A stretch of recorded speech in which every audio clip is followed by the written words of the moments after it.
আমি কি কোনো দলে কথা বলেছি? আমি শুরু থেকে নিয়ে কবরনাথ করেছি। আমি বলেছি আল্লাহ কোরআন যে আইন চলবে মুসলমান হিসেবে এটা আমার নৈতিক দায়িত্ব, ঠিক আছে? আমি একবারের জন্য বৈরাগ্য দলকে ভোট দেওয়া লাগবে। আমি বলেছি পার্লামেন্ট চলবে আল্লাহ কোরআন দিয়ে, এরকম দলের কথা একটা মুসলমানদের কথা চলবে না। আমি পলিটিক্যাল পার্টি আপনি কি বুঝে নিয়ে আসবেন? আমি তো রাজনীতি করেই না রাজনীতি। আপনি যদি আইন সহ্য করতে না পারেন আপনার ইমান থাকবে না, শুধু ভাড়া আমার। আমি চাই আল্লাহ কোরআন দিয়ে দেশ চলবে, এটা কোনো রাজনীতি নয়, এটা আমার মুসলমান হওয়ার পরিচয়। তাতে এটা নারায় থাকবে বাংলাদেশ নয়। কোরআন যদি কথা বলে পিছনে চাপ রাখতে থাকবে না, ক্ষমা চাইতেই হবে। আমি ওই পুরো ক্ষমা করতে আপনি কি আওয়ামী লীগ করেন?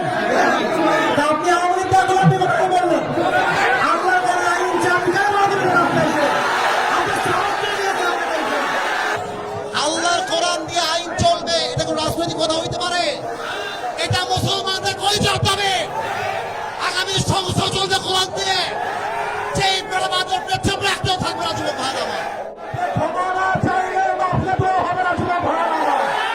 আপনি ভালোভাবে ক্ষমা চান সবাইকে, ভালোভাবে ক্ষমা চান। আপনি কি আওয়ামী লীগ করেন? তা আপনি আওয়ামী লীগ করে আপনি কথা বললেন আল্লাহ কোন আইন চাপি কেন রাখবেন না? আপনি সাহস দিয়ে আজ থেকে কেউ যদি বাধা দেয়, তোমরা আমার বাংলার যুবক ভাইরা ওদের বাবার নাম ভুলা দিবে। যেখানে যেই নেতা বাধা দিবে জুতা প্রাণে নামাই দেওয়া হবে।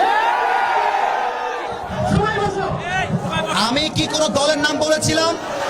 কাউকে গালি দিয়েছিলাম?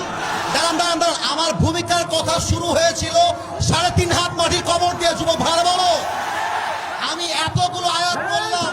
থামো, আচ্ছা থামেন উনি। আচ্ছা তোমরা থামো থামো থামো, থামেন প্রিয় ভাইয়েরা, আমরা কোনো মারামারি চাই না।